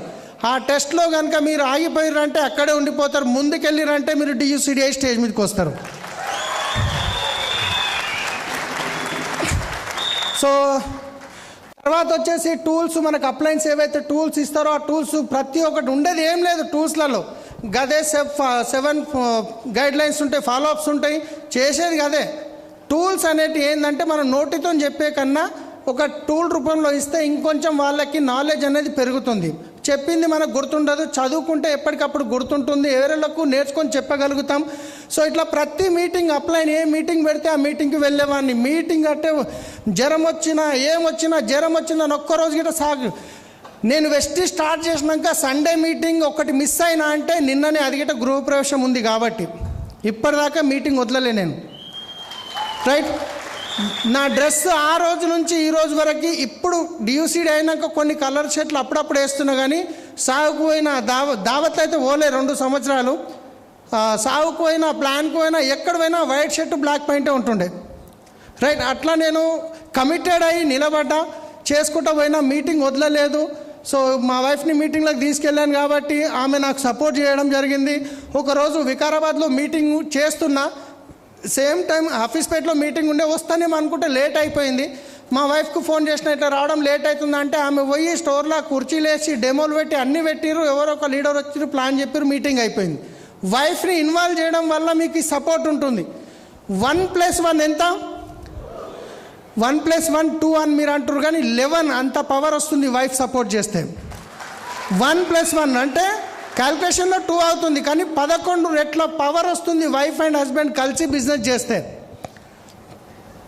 ఒకవేళ మీరు వైఫ్ ఏం చేస్తుంది, ఈమె బాసనలు తోముతుంది, బట్టలు ఉతుంది, దానికే పనికి వస్తుంది అని చెప్పి మీరు మీటింగ్కి తాలేరు అనుకోండి, పొద్దున పోయి కష్టపడి రాత్రి 11 గంటలకు బ్యాగ్ పట్టుకొని ఇంటికి వచ్చిర్రు, డోర్ తీసి బెల్ కొట్టిర్రు, డోర్ తీసి అయిపోయిందా నీ సభలో మీటింగ్ అంటే కథం, ఉన్నగాలంతా బయటాల్సిన అలసట ఉంటుంది. అందుకే మీరు వైఫ్ని సపోర్ట్ తీసుకోండి, లేకపోతే వైఫ్ మీ హస్బెండ్ సపోర్ట్ లేకుంటే హస్బెండ్ని సపోర్ట్ తీసుకోండి, ఇంకా బాగా చేయగలుగుతారు. సో ఏ ప్లాన్కి పోయినా ఖచ్చితంగా మనం డెమో చూపించాలి, ప్రోడక్ట్ ఎంట పెట్టుకొని పోవాలి. నేను ప్రోడక్ట్ పట్టుకోపోను, నేను ప్లాన్ చెప్పిన తర్వాత ఆయన ఎక్సైటెడ్ ఉన్నాడు, ఓకే నేను చేస్తాను అనుకోండి, రేపు పొద్దున్న పలానా స్టోర్కి రాని పిలుచుకొని పోతాం. ఆ స్టోర్ అయినా దగ్గర సామాన్ ఉండకపోవచ్చు, లేదన్నా లీవ్ ఉండొచ్చు, ఈయనకి ఏదైనా పని రావచ్చు, ఆడికి ఇక ఆ రోజుకి ఇక మళ్ళీ ఫోన్ ఎత్తాడు. ఇక ప్రోడక్ట్ దగ్గర ఉంటే ఎంబడే తీసేసి స్టోర్కి ఫోన్ చేసి ఈ ప్రోడక్ట్ ఇచ్చి పైసలు తీసుకొని ఏదో స్టోర్ ఫోన్ చేసి బిల్ చేపించి ఇగో యాప్ ఓపెన్ చేసి ఇగో నీ పీవి వచ్చేసినాయి అని చెప్పేస్తే ఇమ్మీడియట్లీ ఖతం అయిపోయింది కదా. కావాల్సి మనమే వాళ్ళని రెడీ ఉన్న వాళ్ళని లేట్ చేస్తాం. ప్రోడక్ట్ మీతో పాటు కొన్ని ఉండాలి, ఉంటే కొందరు చూస్తారు, టచ్ అండ్ ఫీల్ చేస్తారు. కాబట్టి ఖచ్చితంగా ప్రోడక్ట్ పెట్టుకొని వెళ్ళాలి. సో ఫస్ట్ ఎప్పుడే కానీ 1-to-1 మీటింగ్ చేసిన తర్వాత నెక్స్ట్ ఏం చేస్తానంటే, సపోజు ఇక్కడ ఒక వ్యక్తి ఉన్నారు, ప్లాన్ చెప్పిన నెక్స్ట్ వాళ్ళ ఇంటికాడ ఒక హోమ్ మీటింగ్ చేస్తాం. మీ ఇంటి చుట్టుపక్కల ఉన్న 4గురిని పిలుచుకుంటే నేను ఒక హోమ్ మీటింగ్ చేస్తా అని చెప్పేసి అట్లా హోమ్ మీటింగ్ చేసిన తర్వాత ఆ 4 నుంచి ప్రతి వారం ఫిక్స్ చేస్తాం. 4 నుంచి 6 మంది, 6 నుంచి 8, 8 నుంచి 4 కావచ్చు. మళ్ళీ అట్లా మెల్లమెల్లగా 10, 15, 20 మంది దాకా పెరిగింది అనుకోండి, ఏదైనా చిన్న హాల్కి షిఫ్ట్ చేస్తాం. ఆ హాల్ నుంచి మళ్ళీ ప్రతి వారం చేస్తూ పెద్దగా అయితే దాన్ని 100 మంది, 200 మంది హాల్ బుక్ చేసి అట్లా పెంచడం జరుగుతుంది. సో కాబట్టి మనం 1-to-1 మీటింగ్ చేయాలి, ఆ తర్వాత హోమ్ మీటింగ్ చేయాలి, ఆ తర్వాత మనం సండే అప్లైన్ పెట్టి మీటింగ్కి వెళ్ళాలి. ఆ తర్వాత పెద్ద పెద్ద బూట్ క్యాంప్స్ ఉన్నప్పుడు ఖచ్చితంగా వాళ్ళని అక్కడికి ఇన్వైట్ చేస్తే 100% వాళ్ళు నిలబడతారు. రైట్. సో ఇక్కడ అగ్రి ట్రైనర్తో ఇక్కడ నాకు అంతకుముందు అగ్రి గురించి ఎలాంటి నాలెడ్జ్ లేకుండే, కానీ ఒక మీటింగ్కి వెళ్ళి ట్రైనింగ్ నేర్చుకొని ఇంప్లిమెంట్ చేసి ఈరోజు మీకు తెలుసు అగ్రిలో ఎంత మంచి బిజినెస్ జరుగుతుందో తెలంగాణ, ఏపీలో. సో ఎప్పుడే కానీ మీటింగ్ పోయినప్పుడు డైరీ పట్టుకొని పోవాలి, అక్కడ నేర్చుకోవాలి, ఇంప్లిమెంట్ చేయాలి. మళ్ళీ వచ్చిన తర్వాత ఫీల్డ్ వర్క్ చేయాలి. నేను నేర్చుకున్న నాలెడ్జ్ ఇక్కడనే పెట్టుకుంటా అంటే కాదు, మనం ఫీల్డ్కి వెళ్ళి పని చేస్తేనే మనకు ఎక్స్పీరియన్స్ వస్తుంది. తర్వాత మీటింగ్లకు ఈ విధంగా మేము ప్రమోట్ చేసేవాళ్ళము. సో ఏ మీటింగ్ కానీ. సో ఇక్కడ ఒక ఎగ్జాంపుల్ చూపిస్తాను మీకు. ఇప్పుడు ఇక్కడ ఉన్న వ్యక్తి, నేను డియూసిడి అయిపోయినా కదా, నేను డైమండ్లో ఉన్నప్పుడు వీళ్ళు ఉన్నారు నలుగురు, ఇక్కడిద్దరు కదా, ఇక్కడ ముగ్గురు, ఇక్కడిద్దరు. సో ఇప్పుడు ఈ టైంలో వాళ్ళు ఏ లెవెల్ ఉండొచ్చు చెప్పగలుగుతారు వాళ్ళను? నేను డియూసిడి ఉన్నా, నాతో పాటు జర్నీ చేసిన వాళ్ళు ఏ లెవెల్లో ఉండొచ్చు? ఒక్కరు గిట లేరు. అట్లా అని చెప్పేసి నేను ఎందుకు చెప్తున్నా అంటే, మన టీంలో ఎవరన్నా ఒక వ్యక్తి పోయిందంటే అబ్బా అయిపోయింది నా పని అని కూర్చుంటాం. ఒకవేళ అట్లా పోతుర్రు అంటే అది సక్సెస్ యొక్క ప్రాసెస్. టెన్షన్ పడకండి. మనం ఇక్కడ నుంచి ఢిల్లీ ప్రయాణం మొదలు పెట్టినామంటే మనతో పాటు ఎవరైతే ట్రైన్లో కూర్చుంటారో వాళ్ళందరూ ఢిల్లీకి వస్తారా? కొందరు మధ్యన దిగిపోతారు, కొందరు కొత్త వాళ్ళు ఎక్కుతారు, కొందరు దిగిపోతారు, కొందరు కొత్త వాళ్ళు ఎక్కుతారు. మీరు గిట్ట బిజినెస్ స్టార్ట్ చేస్తారు, కొందరు వస్తారు మిమ్మల్ని గోల్డ్ చేస్తారు, కొందరు వస్తారు మిమ్మల్ని స్టార్ చేస్తారు, కొందరు వస్తారు క్రౌన్ చేస్తారు, కొందరు వస్తారు డీసీడీ చేస్తారు, కొందరు వస్తారు డియూసీడీ చేస్తారు. మన కమిట్మెంట్తో ముందుకు వెళ్తూనే ఉండాలి. వచ్చేటోళ్ళు వస్తారు, పోయేటోళ్ళు పోతారు, దాని గురించి టెన్షనే లేదు. ఒకవేళ ఎవరైనా పోయిరు అంటే నో ప్రాబ్లం, మా ఇంట్లోకి కొంచెం చెత్త కాలైపోయింది అనిపిస్తుంది నాకు. ఎవరన్నా వచ్చి పక్క కంపెనీకి గుంజుకొని పోయిండు అన్న, నాకు మంచి పని అయిపోయింది, ఇప్పుడే పోయిండు, పెద్దగా అయినాక పోతే కష్టమవుతుండే అనిపిస్తుండే.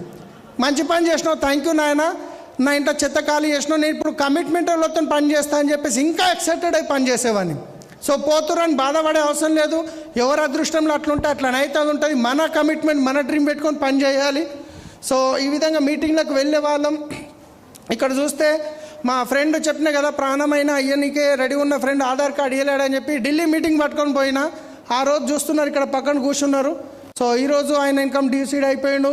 ఇక్కడ చూస్తే ఇట్లా విఎల్సి కంపెనీ మీటింగ్, ఏ మీటింగ్ ఉన్నా వదిలేదు కాదు. ప్రోడక్ట్ నాలెడ్జ్ గిట్ట అంతే ఇంపార్టెంట్.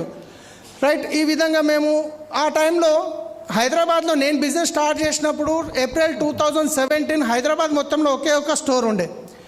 నేను హఫీజ్పేట్లో ప్లాన్ చెప్పిన తర్వాత ప్రోడక్ట్ ఎక్కడ తీసుకోవాలి, సబ్ అయిపోతే సికింద్రాబాద్ పోవాలన్నా, పేస్ట్ అయిపోతే సికింద్రాబాద్ పోవాలన్నా అని క్వశ్చన్లు వస్తున్నాయి. ఏం చేయాలో అర్థం కాలేదు. ఎట్లా నిండా మునిగితే సలున్నది అంటారు కదా, ఎట్లా అప్పు అయ్యింది. ఇంకొక 1,00,000 అప్పు తీసుకున్నా. సికింద్రాబాద్ ఆఫీస్ పోయిన ₹1,00,000 బిల్ కొట్టించి అదే ఆఫీస్లో తీసుకొచ్చి ఒక ర్యాక్ కొనుక్కున్న 8,000కి. ప్రోడక్ట్ అంటే అది ఇంట్లో పెట్టినా. ఎవరికి ప్లాన్ చెప్పి ఏడా స్టోర్ అంటే హఫీజ్పేటలో ఉన్నది, పో ఆడ కూర్చొని బిల్ రాపించుకొని నువ్వు ప్రోడక్ట్ తెచ్చుకో, 3 రోజులలో నీకు బిల్ వస్తుంది అని చెప్పేసి 3 రోజులకు ఒకసారి పోయి సికింద్రాబాద్ హెడ్ ఆఫీస్లో బిల్స్ కొట్టించి తీసుకుపోయి వాళ్ళకి ఇచ్చేది. ఆ తర్వాత స్టోర్లు పెరుగుతున్నాయి, మీకు తెలిసిందే. అట్లా అని చెప్పి ఈరోజు మీరు ₹1,00,000 కొనాల్సిన పని లేదు. ఈరోజు మస్తు స్టోర్లు అయినాయి.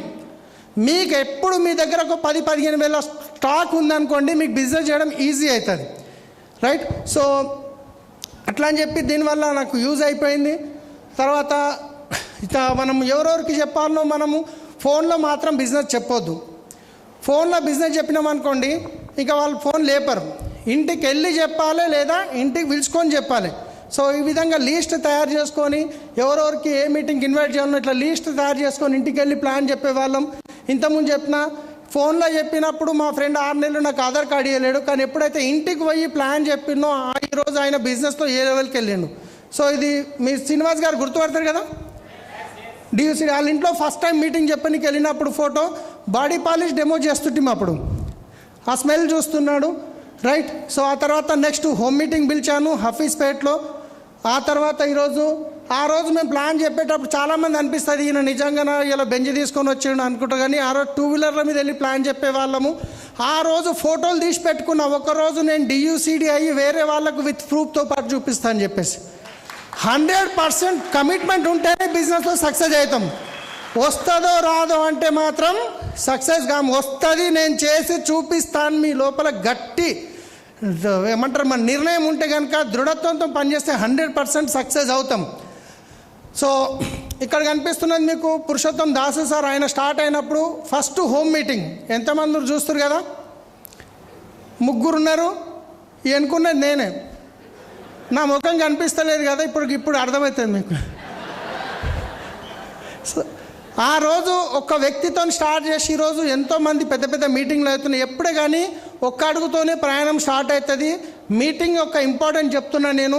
సో ఇట్లా మ్యాసివ్గా ప్లాన్ చేసాం. ఛాలెంజెస్ చాలా ఉండే. ఎక్కడకపోతే ప్రోడక్ట్ విత్ ప్రోడక్ట్తో ప్లాన్ చేసేవాళ్ళం. కర్నూలుకి ఎక్కడ కాల్ వస్తే అక్కడ వెళ్ళిపోయే వాళ్ళం.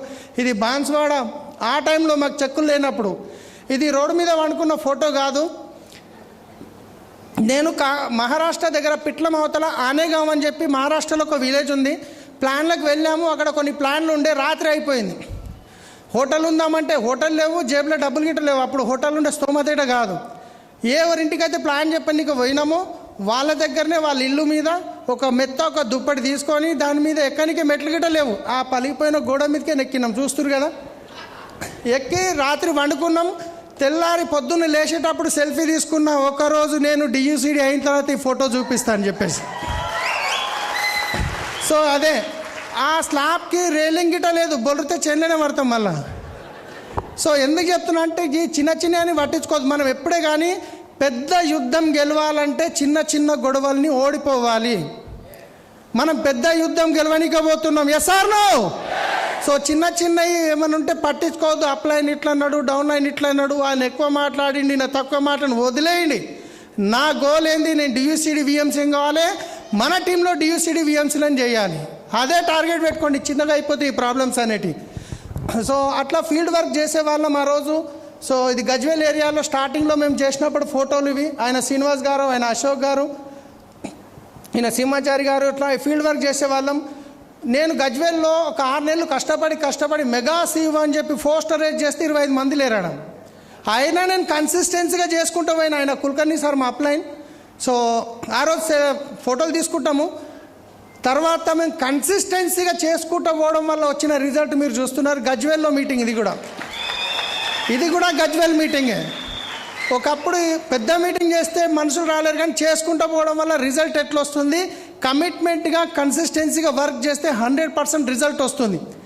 రైట్. సో ఇంకొక ఎగ్జాంపుల్ చెప్తాను. ఈయన బెంగళూరు నుంచి ఫోన్ చేసిండు. సార్ యూట్యూబ్లో చూసినా, నేను బిజినెస్ చేయాలనుకుంటాను, నేను సాఫ్ట్వేర్ నేను స్టార్ట్ చేస్తా అని చెప్పి ఆధార్ కార్డు పంపించిండు. చేసిన 2 రోజుల తర్వాత బెంగళూరులో ఒక మీటింగ్ ఉండే. అరే ఆ మీటింగ్లో పోయి కనెక్ట్ చేస్తే ఈయన నిలబడిపోతాడు కదా అని చెప్పి ట్రైన్ టికెట్ బుక్ చేసుకున్నాను. నేను గిట్ట వస్తున్నా, మీటింగ్కి రమ్మంటే వస్తా అని చెప్పిండు. శనివారం రోజు ట్రైన్ బయలుదేరుతుంది. ఒకరోజు ముందు టికెట్ బుక్ చేస్తే టికెట్ కన్ఫర్మ్ కాలేదు. సో ఏం చేయాలని చెప్పి వెళ్ళిపోయినా. స్టేషన్లో కూర్చున్నా. ఈ మీటింగ్ ఉండే. కాచిగూడ స్టేషన్లో కూర్చున్నా. ఆ తర్వాత ట్రైన్లు ఎక్కినా. టీటీకి 200 ఇస్తే ఏదో ఒక దగ్గర సీట్ ఎక్కిపోతాడని. కానీ అందులోకి ఎక్కినాక కాలు పెట్టినాక జాగలేదు. అట్లుంది పరిస్థితి. టికెట్ ఇవ్వలేడు. దిగిపోను జనరల్కు అన్నాడు ఆయన అడిగితే. ఇక ఏం చేయాలి, రాత్రి 12 అవుతుంది. అందరూ వండుకొని గురకలు కొడుతున్నారు. నేను ఇక బాత్రూమ్ కాడ పక్కన ఒక డోర్ బంద్ చేసి ఉంటుంది. ఆడ తీసుకుపోయిన బ్యాగ్లో దుప్పటి సగం కింద పరిచి సగం మీద కప్పుకొని పండుకొని పోయినాం. డైమండ్ లెవెల్లో 70,000 ఇన్కమ్ ఉంది అప్పుడు నాది. నేను డైమండ్ గీడ వండుకుంటాను అని చెప్పి ఇంటికి కూడా పోవచ్చు, కానీ ఈరోజు ఈడ ఉండకపోతుంటే. సో చిన్నవి ఓడిపోవాలి, ఏం ప్రాబ్లం లేదు. నేను లాంగ్ విజన్, రేపు నా 5 సంవత్సరాల తర్వాత నా లైఫ్ ఎలా ఉండబోతుంది దాన్ని గుర్తు చేసుకుంటే ఇవన్నీ ఏం కనిపించాయి మనకు. ఆ రోజు ఎవరు నన్ను గుర్తుపట్టారు, కానీ ఈరోజు చాలామంది గుర్తుపడతారు. ఎందుకంటే మనం త్యాగం చేయాలి, కొంచెం సాక్రిఫైస్ చేయాల్సి ఉంటుంది. రైట్.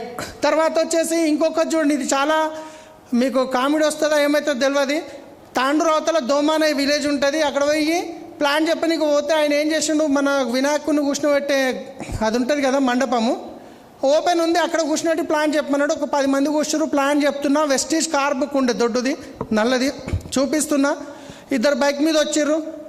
ప్లాన్ అయిపోయినాక కార్ బుక్ చూపేటప్పుడు వచ్చిర్రు. వాళ్ళు చూసిర్రు, ఏమో కార్లు అంటుండ్రు, బెంజ్ కార్లు అంటారు, అది అంటారు. చక్కగా 100కు ఫోన్ చేసిండు పోలీసు వాళ్ళకి. సార్ ఇంతకుముందు ఊర్లకు ఇట్లనే చెప్పి కార్లు అన్నారు, లక్షలు అన్నారు, ఊరిని దోసుకొని వేరు దొంగలు మళ్ళీ వచ్చిర్రు సార్, పట్టుకున్న తొందరగా రండి అని చెప్పి ఫోన్ చేసిండు. వాళ్ళకి పట్టించిండు. నేను మా 2 ఫ్రెండ్లు పోలీస్ స్టేషన్ తీసుకుపోయి ఇక పోలీసు వాళ్ళ లాంగ్వేజ్ ఎట్లుంటుందో తెలిసిందా, ఏమరా ఎక్కడికైనా వచ్చినవరా ఏమరా ఇక తిట్టు స్టార్ట్ చేసి కూర్చుని మా పక్కనున్న ఫ్రెండ్కి ఇట్లా వాళ్ళు లోపల కొట్టుకుంటుంది ఎవరు తీసుకుపోతారు ఇడికేనని చెప్పేసి నేనేం చేసిన అంటే, సార్ నాకు ఒక 5 నిమిషాలు టైం ఇవ్వండి, నేను చెప్పేది విన్న తర్వాత నన్ను తప్పు ఉంటే లోపల వేసేయండి లేకుంటే పర్వాలేదు అని చెప్పిన. సరే అని చెప్పి నలుగురికి చుట్టూ కూర్చుని పెట్టుకొని ప్లాన్ చెప్పి ఫ్లెక్సైల్ డెమో చూపించిన. నలుగురు జాయిన్ అయిపోయారు.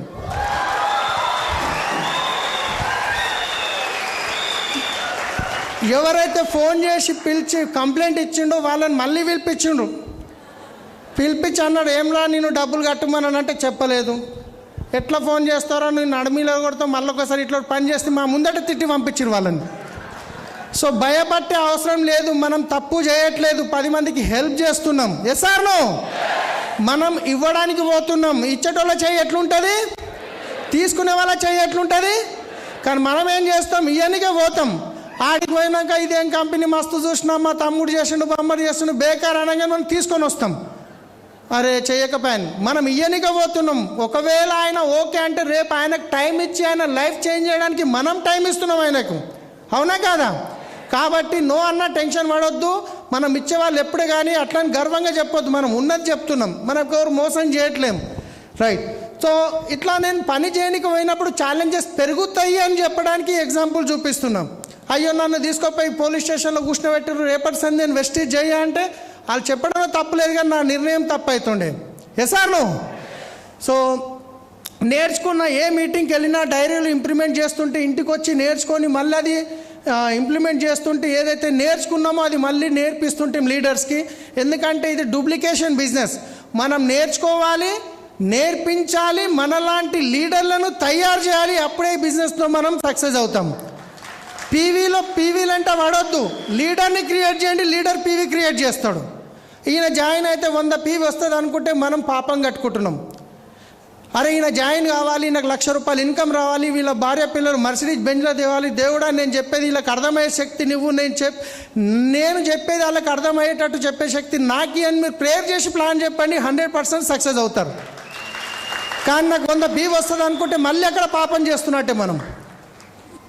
సో మరి అచీవ్మెంట్ ఏంది అంటే కనుక ఒక హోండా ఇమేజ్ కార్ తీసుకున్నాం, దాంతోపాటు రీసెంట్గా మర్సిడీస్ బెంజ్ కార్ తీసుకున్నాం. సో ఇక బెంజ్ గురించి చెప్పాలంటే నేను ఎక్కువ చెప్పాను, నాకు ఎక్కువ చెప్పుకోవాలనిపించదు. చిన్న కార్లో వెళ్తే చుట్టుపక్కల అందరినీ మనం చూస్తాము, పెద్ద కార్లో వెళ్తే అందరూ మనం చూస్తారు, అంతే ఫరక్ ఉంది బెంజ్ కార్కి. సో ఎక్సలెంట్ కార్ అయితే చెప్పేది లేదు. మీ ఇక్కడ కూర్చున్న మీరు ఈరోజు డిసైడ్ కండి, వచ్చే 2 నుంచి 3 సంవత్సరాల్లో మీ ఇంటి ముందట ఇలాంటి కార్ నిలబెట్టవచ్చు. మీరు డిసైడ్ కావాలి, ఒక నిర్ణయం తీసుకునే అవసరం ఉంది. సో దాంతోపాటు ఇక్కడ చూస్తే నిన్ననే గృహప్రవేశం అయిందని చెప్పాను కదా. So 1,60,00,000 with ఇంటీరియర్తోని. ఆ వీడియో ఒక 2-3 రోజులలో చేసి పంపిస్తాను, ఎందుకంటే ఇంకా ఇంట్లో నుంచి సామాన్ మొత్తం షిఫ్టింగ్ చేయలేదు. నిన్ననే దావత్ అయింది, ఇవాళ ఇక్కడ వచ్చిన, ఇవాళ షిఫ్టింగ్ ఉండే, అది పోస్ట్పోన్ చేసి ఇక్కడ వచ్చిన. అది మొత్తం సెటప్ చేసినాక వీడియో చేసి గ్రూప్లలో సార్కి పంపిస్తాను నేను. తర్వాత వచ్చేసి ఒకప్పుడు 15,000 ఫోన్ 16,000 ఫోన్ వాడితే గొప్ప ఉండేది. కానీ ఈరోజు నేనే ఫోన్ కాదు, నా ఇంట్లో మా పాపకి వైఫోనే, అందరికీ మొత్తం ఇక ట్యాబ్ ల్యాప్టాప్ అన్నీ ప్రతి ఒక్కటి. అంటే ఎక్కడికి చేంజ్ అయిందని చెప్పడానికి చెప్తున్నా, నేనేదో గొప్పగా తీసుకున్నాను చెప్పట్లేదు, ఇది మీకు కూడా అవకాశం ఉంది అని చెప్తున్నాను. సో ఏదైతే బంగారం బొడగొట్టుకున్నామో అది తీసుకున్నాం, తర్వాత కొత్త బంగారం తీసుకున్నాం, తర్వాత సెకండ్ టైం మళ్ళీ తీసుకున్నా. ఇప్పుడు మళ్ళీ అడిగిన బంగారం కావాలంటే వద్దంటుంది మా వైఫ్.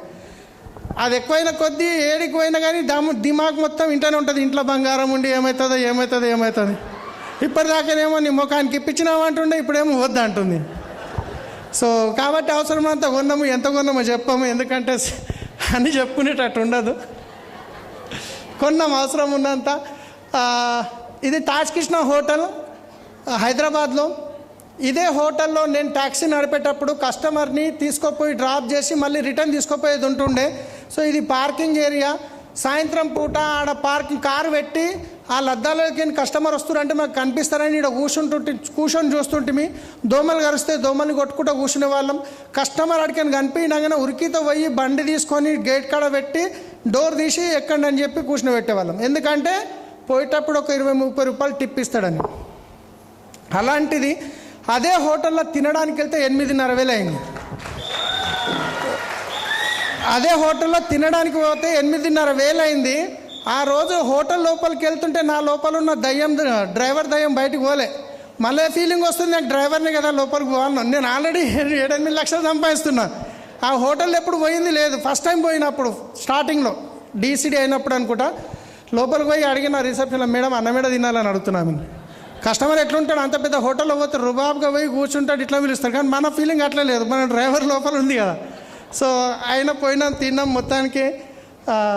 తర్వాత అక్కడనే హోటల్లో దిగినాం. ఒకప్పుడు ఎక్కడ ట్రైన్ వెస్టిల్కి రాకముందు ట్రైన్కి ఎక్కలేదు వాస్తవానికి. కానీ ఈరోజు ఎక్కడికి పోయినా విత్ ఫ్లైట్ మాత్రమే చూస్తున్నాం. లైఫ్ ఎక్కడి నుంచి ఎక్కడికి చేంజ్ అయింది, రైట్. సో ఫారెన్ ట్రిప్స్కి వెళ్ళాం 2019లో. మలేషియా ఇవన్నీ సార్ గిట్ ఉన్నారు, అప్పుడు రంజిత్ సార్ గిట్ ఉన్నారు. సో ఇవన్నీ వెళ్ళాము. స్టార్ క్రూజ్ గిట్ట వెళ్ళాము. తర్వాత ఇది అక్కడ స్టార్ క్రూజ్తో దిగిన ఫోటోలు. ఇది పటాయా. చాలామంది నాకు తెలుసు ఎక్కడ చూస్తారో, నేను గిట్ట గమనించలేదు. వాళ్ళు వెనకాల గెస్ట్ వాళ్ళు అనమాట, హోస్ట్లు అనమాట వాళ్ళు. వాళ్ళ గురించి ఫోటో తీయలేదు నేను. ఆ వెనక పటాయా కనిపిస్తుంది కదా, దాని గురించి తీసుకున్నా. మీరు పొరపాటు పడకండి. ఈ ఫోటో ఎందుకు పెట్టినా అంటే 2019లో పోయినప్పుడు తీసుకున్న ఫోటో నుంచి తీసుకున్న ఫోన్ నుంచి తీసుకున్న ఫోటో. అది 16,000 ఫోన్ ఉండే శాంసంగ్. కానీ ఈరోజు 2 లక్షల ఫోన్తో తీసుకున్న ఫోటో ఇది. సెకండ్ టైం గిట్ట పటాయా వెళ్ళాను. సో దీంట్లో డిఫరెన్స్ ఏంటంటే, అప్పుడేమో మొత్తం లైఫ్లో టెన్షన్స్, అప్పుల టెన్షన్స్, ఆ టెన్షన్స్ ఉండే. కానీ ఈరోజు అన్నీ ఫ్రీ అయిపోయినాయి, ఫ్రీడమ్గా ఉన్నాం. చేంజెస్ కనిపిస్తున్నాయి కదా. తర్వాత ఇది థాయిలాండ్లో టైగర్ పక్కన పోయి కూర్చొని దాన్ని తొక్క పట్టుకొని కూర్చున్నాం. ఏముంటుంది, మాట చంపేస్తుంది. పిల్లలకి ఇంకెక్కువ డబ్బులు వస్తాయి, టెన్షనే లేదు, రైట్. సో ఫ్రీడమ్గా లైఫ్ అయిపోయింది అనమాట, ఎలాంటి టెన్షన్ లేకుండా. పిల్లల్ని ఎక్కడంటే అక్కడ తీసుకుపోతున్నాం, వాళ్ళు చెప్పిన చోటికి. ఒకప్పుడు ఒక లోన్ తీసుకోవడానికి సిగ్నేచర్లు పెట్టేవాళ్ళం, 60-70 లోన్లు పెట్టిస్తుండే, సిగ్నేచర్ పెట్టిస్తుండే ఒక్క కార్ లోన్కి. కానీ ఈరోజు అది ఆటోగ్రాఫ్గా మారింది. సో ఒకప్పుడు బాలీ సార్తో పరిగెత్తుకుంటూ సెల్ఫీ తీసుకునే వాళ్ళం. కానీ ఈరోజు వాళ్ళతో కలిసి, వాళ్ళతో బోన్ చేస్తూ, వాళ్ళతో కూర్చుంటూ ఫోటో దిగే అవకాశం ఉంది. సో ఇది అందరికీ అవకాశం ఉంది, నాకు ఒక్కనికి కాదు. మీకు గిట్ట నిర్ణయం తీసుకుంటే 100% ఇది సాధ్యమవుతుంది, right. So highest level డియూసిడి achievement అయిపోయింది. ఇది హైయెస్ట్ ఇన్కమ్ 13,34,000. అట్లా అని చెప్పేసి ఎప్పుడో వచ్చిందని కాదు, ప్రతి నెల 12 lakhs ప్లస్ ఉంది. So consistency income, right. So ఒక డిజైర్, ఈరోజు ఒక నిర్ణయం తీసుకొని వెళ్ళండి. ఎస్, పేదవాడిగా పుట్టడం తప్పు కాదు, కానీ పేదవాడిగా చనిపోవడం తప్పు. ఈ డైలాగ్ చాలాసార్లు విన్నాం. నిజంగా చెప్తున్నా, ఈరోజు మీరు ఒక డిసైడ్ అయిపోవాలి, ఒక నిర్ణయం తీసుకొని పోవాలి. మీ అప్లైన్కి ఒక కమిట్మెంట్ ఇవ్వాలి. నేను వచ్చే సంవత్సరం లోపల ఇంత చెక్ తీసుకుంటా, ఈ లెవెల్ అచీవ్మెంట్ చేస్తాను. మీ అప్లైన్కి ఈరోజు కమిట్మెంట్ ఇవ్వండి, పని చేయండి. ఏం లేదు, మీరు చూసిరు కదా ఎక్కడి నుంచి స్టార్ట్ చేసి ఎక్కడి వరకు వచ్చినాం. సో ఒక బర్నింగ్ డిజైర్ ఏంటంటే, సో ఒక స్టూడెంట్, ఒక టీచర్ ఒక స్టూడెంట్కి పాఠం చెప్తున్నాడు అంటే అందరికీ. సో ఒక బాబు ఈ బర్నింగ్ డిజైర్ గురించి నాకు అర్థం కాలేదు అంటే, ఒక బాబుని సార్ ఏం తీసుకుపోతాడు, నెక్స్ట్ డే ఒక నది దగ్గర తీసుకుపోతాడు. నడుముల లోతు వరకు నీళ్ళు పోయే దగ్గర లోపల తీసుకెళ్ళి తల మీద చేయబెట్టి లోపలికి ఒత్తుతాడు, మళ్ళీ తీస్తాడు. అట్లా 5-6 సార్లు చేసిన తర్వాత ఒకసారి ప్రెస్ చేసి అట్లనే పెడతాడు. ఆ బాబుకి అర్థం కాదు, ఈయన చేయి తీయడిగా. అరే నేనేమో బర్నింగ్ డిజైర్ గురించి అడిగిన నన్ను సంపనికి తెచ్చినట్టున్నాడు చెప్పి ఆయనకు ఊపిరి కావాలి. తనులాడి మొత్తం తన్నుకొని బయటకు వస్తాడు. ఆ తర్వాత అడతాడు, ఏం సార్ నేను అడిగింది ఏంది, నన్ను సంపనికి తెచ్చినావంటే, ఒక్కసారి ఆలోచించి లోపల ఉండి బయటికి వచ్చేటప్పుడు నీకు ఆక్సిజన్ కావాలని ఏదైతే తపన నువ్వు తన్నుకొని వచ్చినావో, సక్సెస్ కావాలన్న తపన నీకు అట్లుంటే 100% సక్సెస్ అవుతావు. బర్నింగ్ డిజైర్ అదే. అలాంటి రగులుతున్న కోరిక కావాలి. డ్రీమ్ గుర్తుకొచ్చిందంటే ఎంటికలు లేచి నిలబడాలి, కళ్ళకి నీళ్ళు రావాలి. అలాంటి డ్రీమ్ పెట్టుకొని పని చేయండి. వితిన్ 2 years లోపల మీరు డియూసిడి అయ్యే అవకాశం ఉంది, రైట్. సో ఇదే బర్నింగ్ డిజైర్ కమిట్మెంట్ తీసుకొని పోండి. మీ అప్లైన్ కమిట్మెంట్ చేయండి, 100% మీరు సక్సెస్ అవుతారు. మీరు చూస్తున్నారు. నేను ఇంకొక విషయం చెప్పడం మర్చిపోయినా, ఎప్పుడైతే మా ఇంట్లో మా నాన్న చనిపోయినప్పుడు మా అమ్మ కూలికి పోతుండే, ఇళ్ళలో పని చేయడానికి పోతుండే. మా ఇంటి పక్కన ఉన్న వాళ్ళు అంటుండే, అరే బిడ్డ మీ నాన్న లేడు, మీ అమ్మ పని చేస్తుంది, ఒకవేళ మీకు అన్నం లేకపోతే మా ఇంటికి వచ్చి రారా, మేము వేస్తామంటే సాయంత్రం పోయి వాళ్ళు ఇచ్చిన అన్నం తెచ్చుకొని తిన్న రోజులు ఉన్నాయి. అలాంటిది ఇక్కడ వరకు వచ్చానంటే మీరు చేయగలుగుతారా చేయలేరా? So I'm going డియూసిడి. మీరందరూ అనాలి ఇప్పుడు, I'm going డియూసిడి. I am going DUCD. I am going MCM. So thank you so much. Wish you well. All the best. Back to host.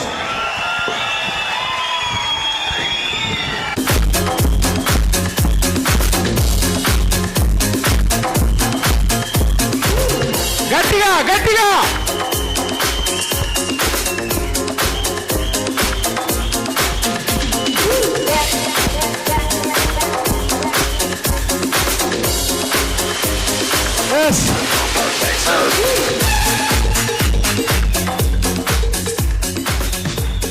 చూడండి, ఈరోజు మన తెలంగాణ భారతదేశంలో చాలామంది లక్షాధికారులు కోటీశ్వరులు ఉండొచ్చు.